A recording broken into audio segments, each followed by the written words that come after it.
So I pushed the car forward a little bit. A friend of mine came over and gave me a hand, just because the pit jack has got rollers on it. So we pushed it forward a bit so that this crane arm can fit under and I can get to it quite easy to get the engine out.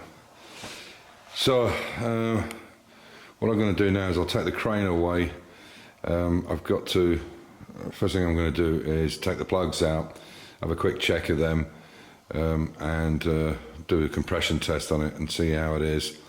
And then I'll do a few little checks just to make sure there's no problems. I mean, one of the things you can do with checking over an engine is when the engine's running, take the rocker cover off and see how much back pressure there is. Obviously take the radiator cap off and see if there's any bubbles coming up. That'll tell you if there's a leak in the gasket, and you can feel it through the carburetor as well. Just generally you can see just how much back pressure there is, and yeah, I'll just check those things, make sure that they're all good before I take it out, and then we know we're in good shape. I've got a couple of lifting eyes that go onto the rocker shaft to lift it out, and we are putting an aluminium radiator in this. I don't know how bad the water is in it, but he says he's having a problem with it overheating, so that's something we can do at the same time. So I'll get cracking with that and I'll show you the results of that compression test. All the stuff up with my little John Deere tractor and this little bogie. I've got to bring up another piece of the stand because I had to take this off. This is the front part of the jig off the front of the Mini. It was a bit of a struggle to get it off. I'm really glad that Heinz, this is Heinz, a friend of mine, not my next door neighbour who's a dickhead. But we had to get this off because obviously I want to put this onto the car, because the reason I need this to go on is I obviously need the floor pan completely free to cut it out. So obviously when I put this jig on the front with the engine and the subframe out, I can put it on a stand. It's wheeled as well, and I can then let the jack go down and push it to the front because I need access to the whole floor. And that's the reasoning behind it, if you're wondering why I'll do it. It'll be self-explanatory when I put it all together and you see it. I've taken all the plugs out. It's better to do that because you won't flatten the battery. You know, there's no compression going on. You won't flatten the battery so much. So I'll check. That's number 1. So that's 160. It's 160 psi. So what I'll do now, I'll check the others and see what they come to. Well, you can hear it's blowing at the exhaust at the back.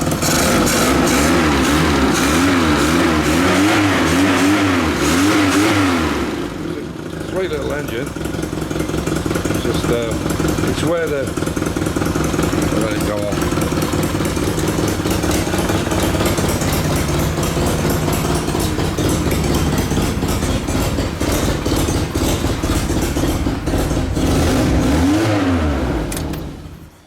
It's actually crushed at the back where the subframe has been hit. It's pushed the engine back and it's crushed the downpipe. That's what's making the noise. But there's no excessive pressure coming out of the rocker cover. I've checked the radiator. There's no bubbles coming up. It was down quite a lot, but we're changing that out anyway. And goes through the gears. All the gears are fine. It's looking good. So now it's just a case of taking off the engine mounts and getting it out. So I'll get the front off, get all the ancillaries off it, and start yanking it out. Okay, so number 1, 160, 2, 115, not good. 140 on number 3 and 150 on 4. So not too bad. 1, 3 and 4 are pretty much right, but 115, that's got to be a valve. It probably needs decoking. They're both open now, so it's not that they're over tight and the valves. It's probably just crap on the valve seat, and you know, put a new head gasket on it, but a composite one. They're much better. They're expensive, but they're much better, the composite gaskets. And yeah, redo the valves, lap them in, or just make sure that the seats are good and there's no damage in them. So a tiny little engine, so basically a cylinder head job will do that. So I've got my things here, my lifters, so they will go on. Let's take this vacuum hose off, and the throttle hose. And I can lift that up. Get them, no, I won't. I'm going to take the head off. I might just use them. You can lift them on the cat. I know that seems like a small bolt, but it's surprising how much weight that can take. You can lift a V8 engine out on the stud manifolds of the carburetor. It's amazing how much shear weight that these can take. So I'll start stripping all the. Take all the wiring out and all the bits and pieces, connect it. Take off the engine mounts, and I'll put the crane on it and pop it out, and we can have a better look at what the damage is to that toe board. But I don't think we'll see the full extent till I got the subframe out of the way.